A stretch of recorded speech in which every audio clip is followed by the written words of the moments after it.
Now, Dermot Corrigan is with us at 8:55 this morning. Dermot, good morning to you. How are you?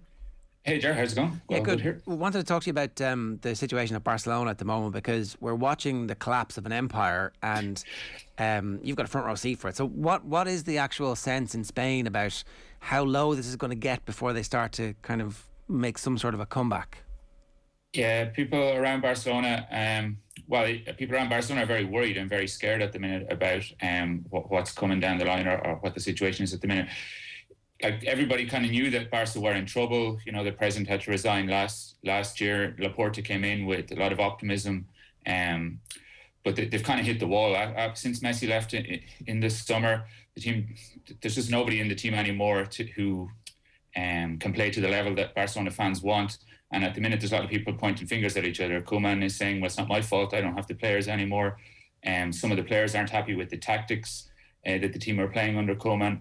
Laporta and Koeman are having this kind of strange public exchange of views over the direction the team should take. A lot of the fans, the kind of influential socios around the club are really upset at the direction things are going, and everything is just looking very, very doom and gloom. And last night against Granada, it's kind of embarrassing for Barca. You know, they conceded early in the game and they weren't able to get back into it at all. They ended up, knocking lots of long balls into the box. They brought Piqué on to play as a centre forward for the last 15 minutes and ended up getting an equaliser with a header in injury time.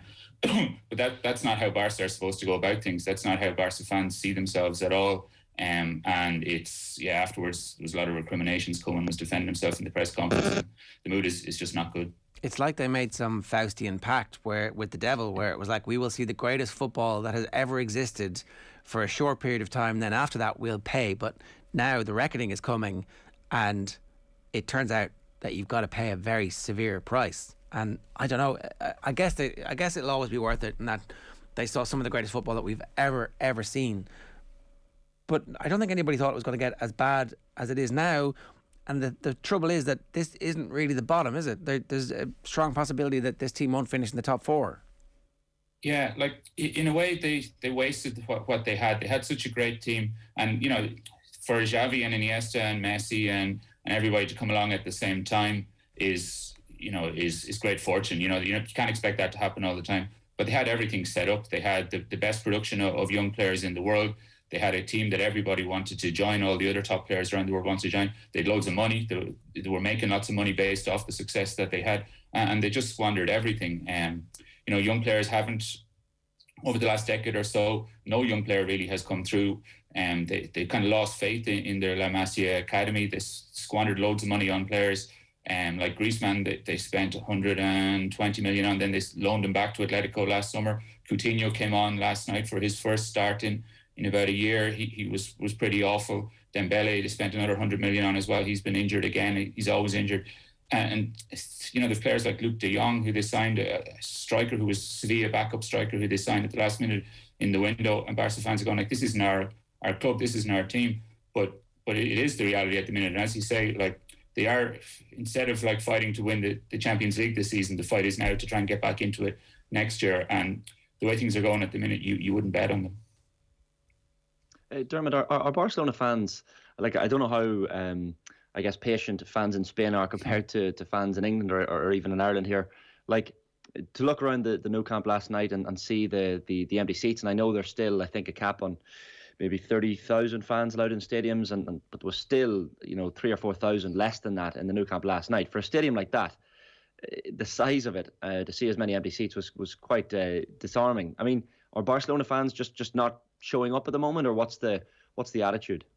Yeah, Barca is a unique club in a way in how connected a lot of the fans are to the club.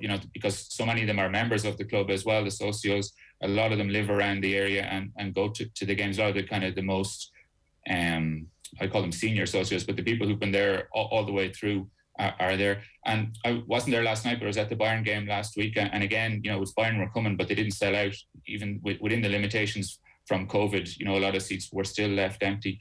And during the game, there was this kind of debate going on, or it felt like there was a debate going on amongst the fans. There are lots of them who are like, we are Barca, we need to play a certain way. They don't even mind, or they say anyway, they don't mind losing, but they need to play with their own style. And that would mean playing the same tactics as he used to play under Guardiola would mean using a lot of players from the youth system who've grown up playing the same style, playing the tiki-taka kind of idea that they kind of know it ingrained in themselves. And they might not be the best players in the world, but when they all come together and play together, they can play above themselves and they can give a good show. And if it's not good enough to beat Bayern, then that's okay. But it would have been good enough to beat Granada, say, last night. There are others, and Koeman is definitely in this, who say that they're more pragmatic and more realistic about it. And they say, look, we don't have the players to play that way anymore. This is modern football has changed. You need different characteristics in players. You can't get away with it the way they used to. And we need to sign, whether it's Luke de Jong or Aguero on a free transfer, or the other players that they've signed in recent years. And that kind of debate is really going on amongst the fans at the minute.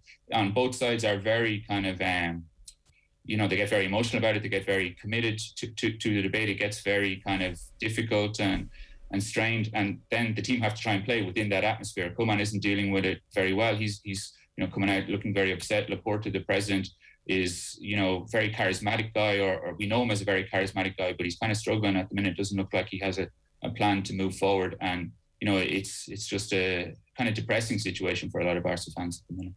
Like, I know he has a lot of injury concerns at the moment, and that's fair enough. Probably a legitimate excuse when you see some of the names that are out.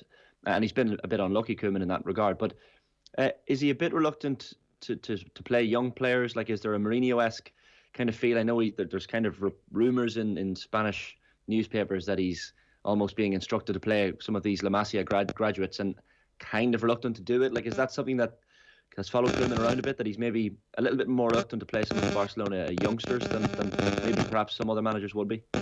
Again, there's a debate about that. If you ask Koeman himself, he will say that, look, I put in Pedri last year, and Pedri, was signed by Barca just over 12 months ago, came from Segunda Division side Las Palmas, was 17, fitted into the team straight away, and Koeman had trust in him. And then we saw Pedri at the Euros last summer, how quickly he advanced.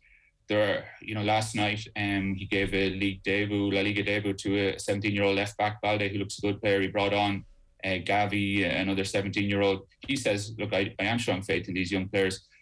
The contra view to that is that he doesn't have faith in the model of Barcelona, that the way that Barcelona need to play. And all these young players have been brought up playing the same way. And Koeman brings them into the team and then asks them to do something completely different that they're not used to. And there are some people who say that he doesn't really have faith in the young players, but he's using it as a shield for himself, saying, look, I'm putting in these young guys. You have to be patient. I'm the one who's showing faith in La Masia. But then not everybody believes that. So again, as with everything at Barca, there's a huge debate around it. People spend a lot of time talking about it, arguing about it, while at the same time the team is getting worse and worse. Who is the potential successor that's obvious? Is there one already in the club, or would this be the time where they're asking one of the former legends to come back and essentially save the club? Because it feels like they're too broke at the moment to sack Koeman, but Koeman's not there for the long term. Yeah, Koeman, like last summer at the end of last season, Barca won the Copa del Rey last season, but then their La Liga campaign fell away, kind of ironically enough, with a loss to Granada, who they were playing again last night. And Laporta very clearly declined to give Koeman a vote of confidence, spent about 2 weeks looking around to see who else could come in. Xavi Hernandez, who everybody knows is going to be a Barca coach at some stage, who's in Qatar at the moment, was there, I'm pretty sure would have taken over the job. Laporta decided against it, had a look at other people who are around, like Allegri, people at that kind of level who are, renowned coaches around Europe, but who don't have Barca DNA, as they say, and then decided to stick with Koeman when he couldn't find a better replacement, because Barca don't have money. People are talking about Antonio Conte, who, a coach with a huge track record or a big track record of success, but who always demands lots of money and lots of power from the board. He wants to sign lots of players, and Barca just can't do that. It looks like the bridges have been burned a bit with Xavi, and Xavi's in Qatar, and I don't see him coming back at the minute. The purists around Barca would have appointed the Barca B coach last year, who is Garcia Pimienta, who's a former Barca player from the 1990s. His career was cut short by injuries, and he spent about 15 years in La Masia, working his way up from the very bottom up to the Barca B, and did well with them, developed a lot of the young players who they'd like to see come in. But he was sacked last summer by Laporta, who put in Sergi, the the left back from Koeman's former teammate. He could take over maybe as a replacement, but then he doesn't have a great record coaching in La Liga. Jordi Cruyff is around the club. He came back into the club last summer and is in a kind of advisory role to Laporta. But Cruyff says he won't take over from Koeman. He's gone on the record to say Koeman's my friend. I know him very well. I'm not here to take his job. So it's kind of in a situation where everybody knows that Koeman isn't the best coach for Barca at the minute, that both within and outside the club, they prefer somebody else to come in. But the situation is that they can't find somebody or can't afford somebody or can't attract somebody to take over from them. So it's kind of a limbo situation at the minute. Okay. A quick word about the situation at Real Madrid, because obviously Real Madrid have had their own fairly similar political issues and some financial issues, but nowhere near as bad, it seems, certainly publicly, as Barcelona's, and yet they've been able to produce a winning side, and some of their young players are starting to emerge as the genuine superstars that we thought they might be. Vinicius in particular is in great form at the moment. So I suppose with everything, they're always comparing each other to each other, and certainly Real Madrid have the upper hand at the moment. Yeah, Madrid fans very happy at the minute, on both counts, to see Barca struggling and for things to be going Madrid's way. Ancelotti has come back to the club again. Ancelotti wasn't everybody's maybe first choice to replace Zidane when Zidane left again last summer, but is a kind of safe pair of hands, knows the club really well, was happy to come back, is willing to work within the restrictions, the finances, and work with Florentino Perez, and he's doing the best he can with what he has. They haven't been playing very well at all. They've been quite lucky maybe in games, but then the kind of Madrid way, or what they say, is that we don't have to play brilliantly all the way through. We don't have to play like Barca, but at the end we'll find a way to win the game. They did it in Milan last week at Inter in the Champions League, and again at the weekend at Valencia, were outplayed for most of the game. But Vinicius and Benzema scored, and Vinicius has been amazing.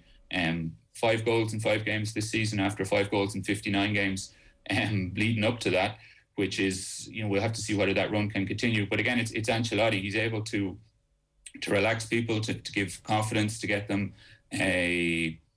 just comfortable in themselves. He's done a great job with Vinicius, and just generally compared to Koeman, who's fighting with people, who's upset. Fans are upset with him. Barca, everybody is at each other's throats. Ancelotti comes in, calms everything down, gets the team playing in a recognisable way, trusts in the quality of his players, and it's true also they just have better players than Barca at the minute. I just wanted to ask you before we wrap about Leo Messi being subbed off by Mauricio Pochettino. None of us are used to seeing this. None of us are used to seeing him on the bench at any stage, really. What has the perception of that move been like so far in Spain, and what do you think? It's like Pochettino just hadn't studied Messi's career at all up until now.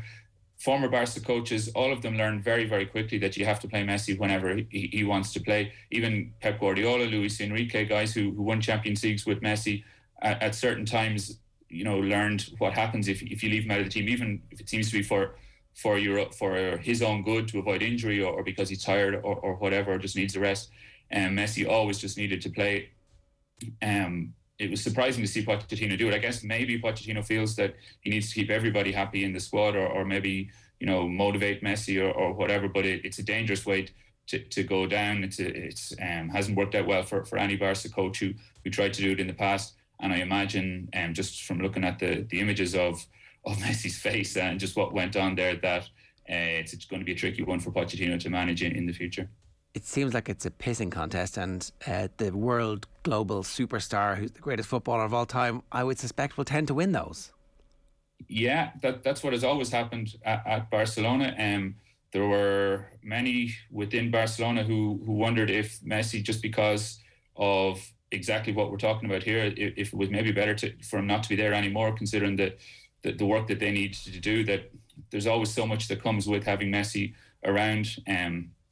He's been amazing. He scores an amazing amount of goals. Even in recent years, he reinvented himself as more of a playmaker, but also got lots of goals as well. And you just kind of have to live with what he brings you outside of that, with the personality that he has and the difficulties in man management that are there.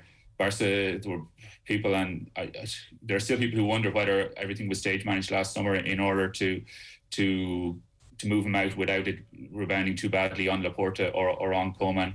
and they're now looking at it going like, well, this is Paris Saint-Germain's problem now and Pochettino's problem now, and happy that they're not having to deal with it. It turns out they can't, or they certainly aren't dealing with it very well so far. Dermot, good stuff. Thanks a million. Cheers. Thanks, Tom. Dermot Corrigan, give us his thoughts there.